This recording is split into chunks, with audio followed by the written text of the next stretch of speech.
Bom, gente, vamos então prosseguir a aula sobre o sistema Sol, Terra, Lua que estamos vendo. E vamos falar sobre as marés. Quem mora perto do mar já teve a experiência da maré. Às vezes o nível do mar está mais alto, às vezes o nível do mar está mais baixo. E essa sequência de altos e baixos não se repete rigorosamente na mesma hora do dia. Às vezes a maré alta ocorre um pouco mais cedo, às vezes ocorre um pouco mais tarde, e ocorrem a cada dia duas marés altas, duas marés baixas. Essa variação cíclica do nível das águas do mar é intensivamente usada em navegação, em várias aplicações, pesca, em várias aplicações práticas, e ela está relacionada com o sistema Sol, Terra, Lua. A causa da maré é a força diferencial exercida pela Lua e pelo Sol sobre pontos diferentes da Terra. A força de maré exercida pela Lua é mais intensa, é mais ou menos o dobro em termos de força do que a força de maré exercida pelo Sol. Por quê? Porque o Sol está muito mais longe. Já vamos ver isso em detalhe. Vamos colocar a coisa um pouquinho em números, para vocês entenderem melhor. Imaginem aqui o centro da Terra e o centro da Lua. E aqui essa distância D separa o centro da Terra do centro da Lua. O centro no sentido da dinâmica, tá, gente? E eu quero calcular a força exercida pela Lua num ponto P qualquer sobre a superfície da Terra. E vejam, aqui tem um bojo de maré que deforma. Isso aqui tá só didático, gente. Depois eu vou mostrar umas animações em que isso aparece muito melhor.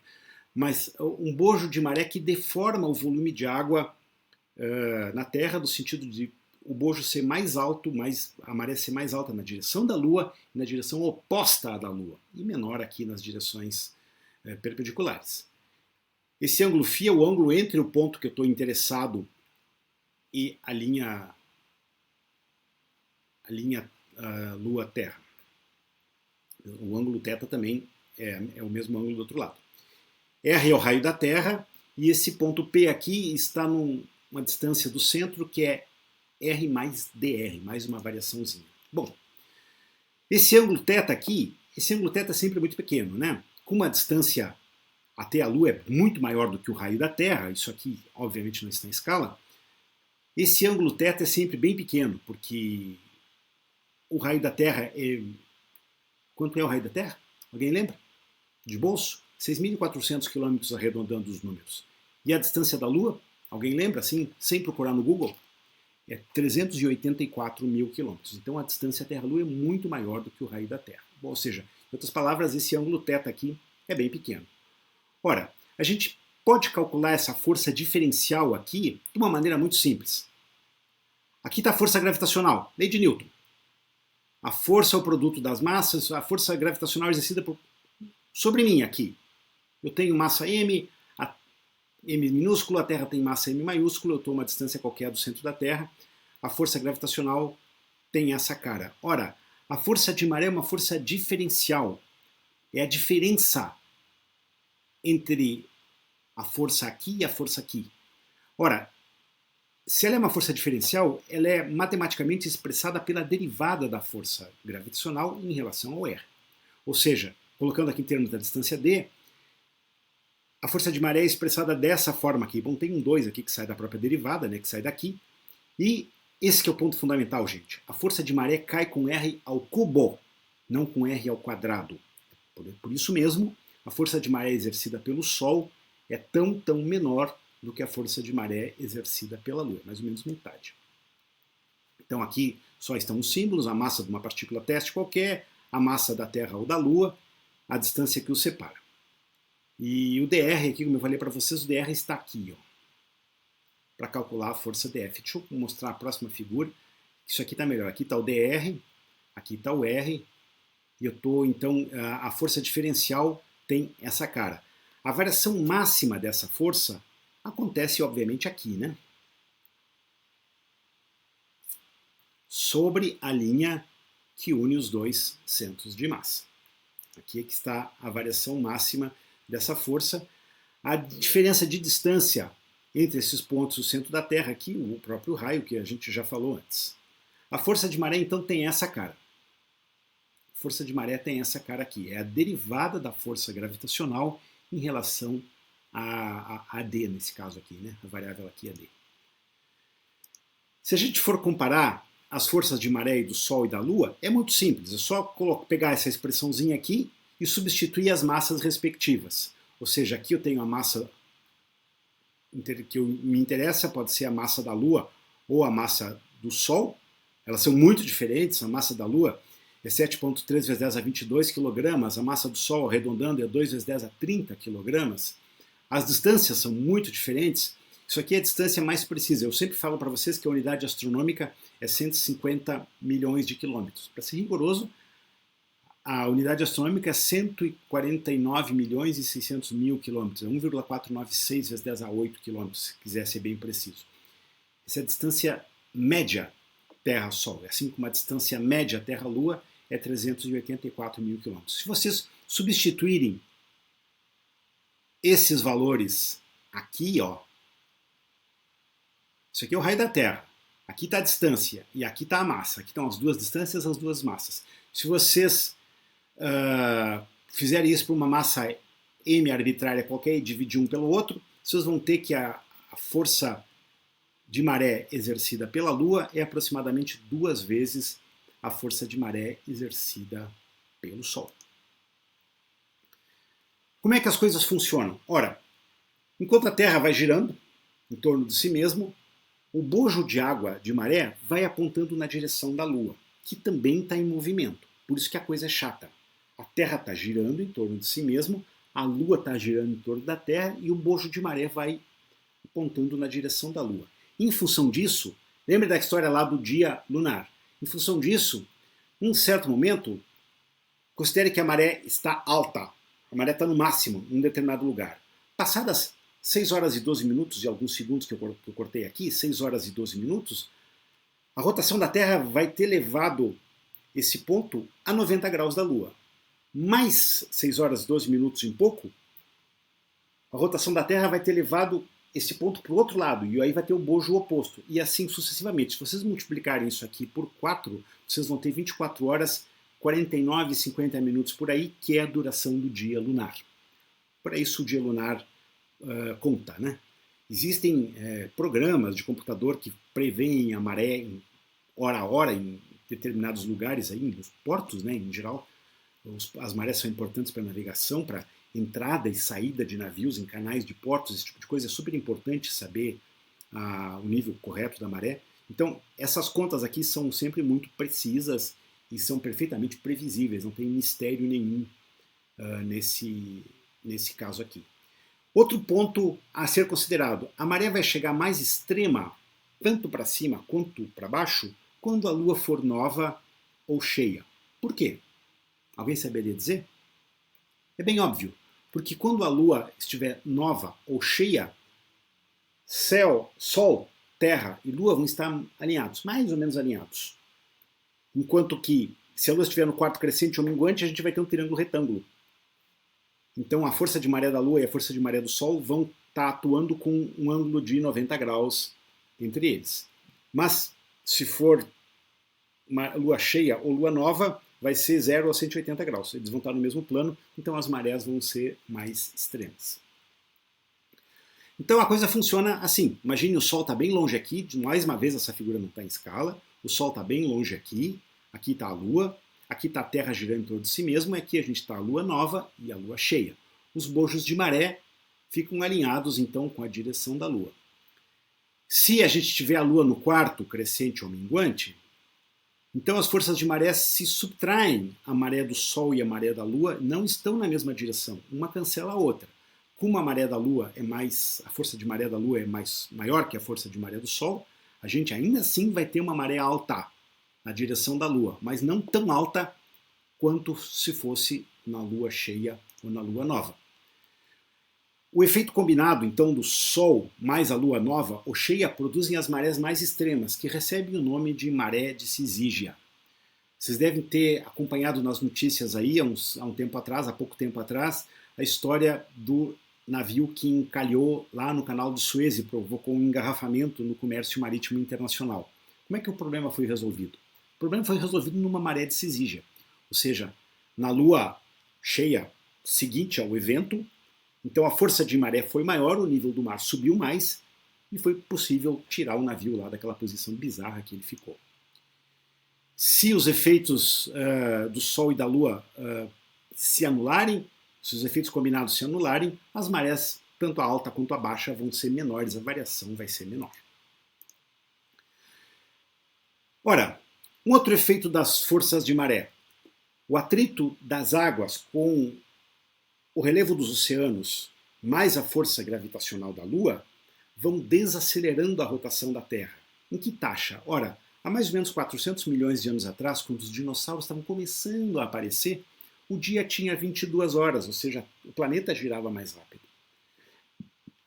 No Cretáceo, quando os dinossauros, 100 milhões de anos atrás, no Cretáceo, quando os dinossauros dominavam o planeta, a Terra tinha 23 horas e um pouquinho. Agora tem 24. O que acontece? O que acontece é que o bojo de maré vai se movendo pela Terra, vai encontrando os continentes, né, as plataformas continentais, vai empurrando as plataformas continentais, e isso vai freando muito lentamente a rotação da Terra. Ainda tem uma certa particularidade que eu quero chamar a atenção de vocês. O máximo do bojo de maré não aponta rigorosamente para a Lua. Na verdade, ele aponta um pouquinho, ele está um pouquinho na frente da posição da Lua, pensando na rotação da Terra nesse sentido aqui. Ó. O bojo está um pouquinho na frente por uma mera questão de inércia. A massa de água precisa se mover, ela tem massa, muita massa, ela precisa se mover. Esse chamado offset de maré aqui, esse ângulo, é de aproximadamente 3 graus. Não é muito, mas é o suficiente para dar uma diferença em tempo entre a Lua estar numa certa linha divisada e o máximo do bojo de maré está apontado para aquela direção. Tem uma pequena diferença relacionada, então, com a inércia das massas de água se movendo de um lado para outro do planeta. As massas de água, vejam, vão colidindo com as plataformas continentais, com o relevo continental. Tudo isso leva um certo tempo para acontecer, né? O efeito líquido desse processo, esse atrito, que é um processo de atrito, é um processo dissipativo, é que a velocidade de rotação da Terra vai diminuindo nessa taxa de aproximadamente 1,5 milissegundos por século. É pouco, não é muito, mas é mensurável e é diferente de zero. Ou seja, a rotação do nosso planeta vai diminuindo na taxa de 1,5 milissegundos por século em média. Isso não é perfeito, não é exato. Em consequência, o dia aumenta de aproximadamente 2 milésimos de segundo por século. A velocidade da rotação da Terra vai diminuindo, em consequência, a duração do dia solar ou do dia sideral também vai diminuindo. Vai aumentando. A rotação da Terra vai diminuindo, o dia solar vai aumentando nessa taxa aqui, aproximadamente 2 milésimos de segundo por século. Onde é que vai terminar esse processo? Esse processo vai terminar quando a Terra entrar em rotação síncrona com a Lua. A Lua já tem uma rotação síncrona com a Terra, sempre a mesma face da Lua está voltada para a Terra. Mas um observador na Lua que esteja olhando a Terra vai ver a Terra girando, vai ver toda a Terra. No futuro, no limite, esse movimento de desaceleração vai fazer com que a Terra e a Lua entrem, os dois, em rotação síncrona, de maneira que um observador na Lua vai ver sempre a mesma face da Terra.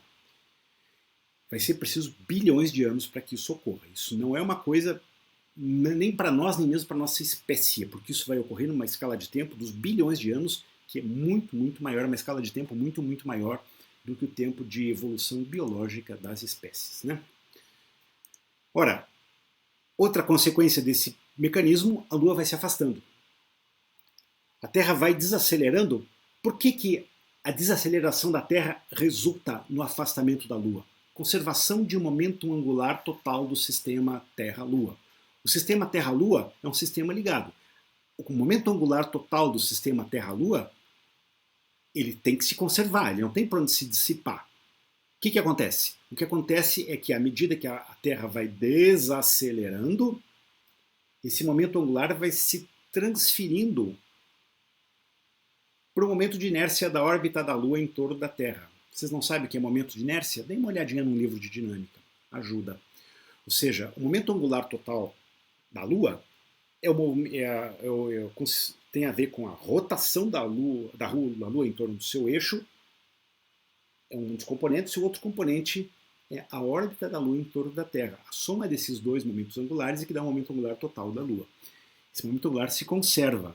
Eu falei lá uns minutos atrás que esse efeito era dissipativo, se considerar apenas a Terra. Se considerar a Lua junto, o momento angular total se conserva. Então, a Lua vai se afastando enquanto a Terra vai desacelerando o seu movimento de rotação nessa taxa aí de milissegundos por século. Ora, no limite, o período orbital da Lua em torno da Terra vai ser de 47 dias atualmente. Vamos lembrar, o período orbital da Lua em torno da Terra é de 27,3 dias.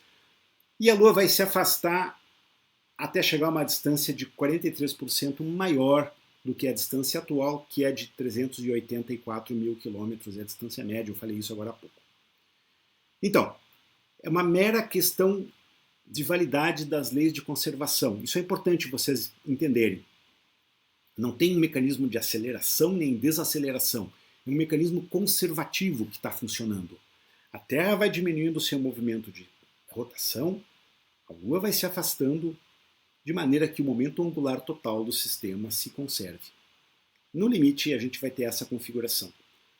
A Terra e a Lua em rotação síncrona, com o período orbital da Lua de 47 dias, e a Lua a uma distância mais ou menos 43% maior do que a distância atual.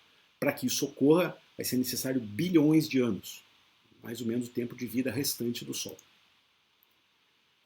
Quero mostrar isso numa animação melhor do que eu já falei para vocês. Isso está aqui. Vou deixar para vocês verem esse site pela internet depois. Mas vejam, aqui aparece então o bojo de maré da Lua. Aqui está a Lua girando em torno da Terra, aqui está a Terra girando em torno de si mesmo. Esse marcadorzinho aqui é a velocidade de rotação da Terra, bem mais rápido que o período orbital da Lua. E as flechinhas indicam a posição do Sol. Então, de maneira que vocês veem aqui os bojos de maré da Lua e do Sol, ou se reforçando, como agora, ou se subtraindo, como agora. Eu posso mover esses controles aqui e mudar aqui as velocidades para vocês brincarem com isso um pouquinho. Certo? Brinquem um pouquinho com esse aplicativo em casa, porque ele é bem divertido. Ok, é a questão do movimento síncrono. Falei para vocês lá no começo, não existe Dark Side of the Moon, a não ser no disco do Pink Floyd. Existe o lado oculto da Lua. A gente está vendo sempre uma mesma face da Lua voltada para nós porque a rotação da Lua é síncrona.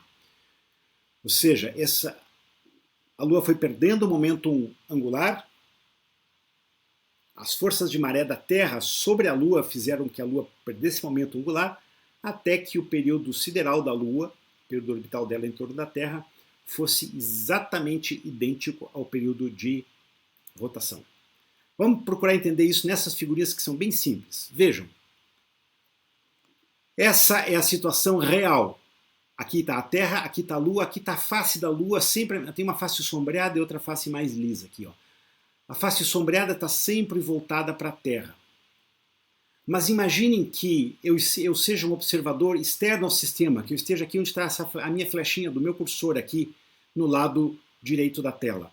Se eu estiver olhando daqui, eu vejo a Lua toda. Eu vejo uma face da Lua, aqui eu vejo outro lado, aqui vejo mais um lado e aqui vejo mais um lado, enquanto ela vai girando. Se eu estiver parado aqui, eu vejo todos os lados da Lua. Se a Lua fosse estática em relação a um observador externo, a gente teria essa situação aqui. Se não houvesse rotação, se a Lua fosse estática em relação a um observador externo, isso não é verdade, isso não vale, isso está errado. O que vale é essa configuração aqui. Ou seja, a Lua gira em torno do seu eixo exatamente no mesmo intervalo de tempo que ela leva para dar uma volta completa em torno da Terra. A consequência disso é que ela tem sempre a mesma face voltada para nós.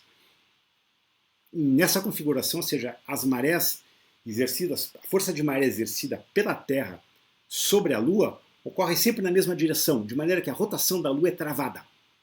É uma configuração de mínima energia, se a gente for pensar no argumento dinâmico. Então, essa é uma configuração de mínima energia, tanto é que a Terra no limite, daqui a uns bilhões de anos, vai parar numa situação análoga. Deixa eu mostrar para vocês uma outra animação com a rotação síncrona da Lua. Isso é uma animação no site da NASA, vocês veem aqui, olha, aqui está a Lua. Vejam aqui, mostra a direção do Sol, olha, aqui tá, olha a iluminação da Terra. Então, sempre o Sol vai iluminando toda a Lua, todo o lado da Lua. Em compensação, sempre a mesma face da Lua, marcado por essa reta aqui, sempre a mesma face da Lua aponta para a Terra. Então essa animação aqui é muito boa porque ela mostra perfeitamente bem como se dá a iluminação da Lua por completo e sempre a mesma face voltada para a Terra. Examinem essa animação com cuidado depois, que ela é bem ilustrativa.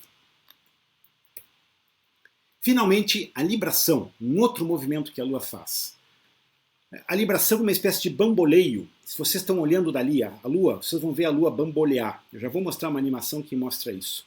Esse bamboleio tem duas razões fundamentais. Primeiro, o fato de que a órbita da Lua em torno da Terra não é perfeitamente circular, é elíptica. Isso aí faz com que a Lua esteja mais próxima ou mais longe da Terra e ela se movimente um pouquinho. Além disso, tem a questão do plano orbital da Lua em torno da Terra não ser o mesmo plano orbital da Terra em torno do Sol. Qual é o efeito combinado desses dois fatores aqui? É que a gente olhar a Lua com precisão, vai ver, fotografar a Lua, vai ver que ela meio que bamboleia. E a gente consegue, em função do movimento da libração, observar, na verdade, 9% a mais da superfície da Lua do que exclusivamente aquela metade voltada para a Terra. Deixa eu mostrar uma animaçãozinha onde isso vai ficar mais claro para um observador observando a Lua do hemisfério sul. Isso é YouTube, isso, gente. Deixa eu carregar, está carregando, um pouquinho de paciência.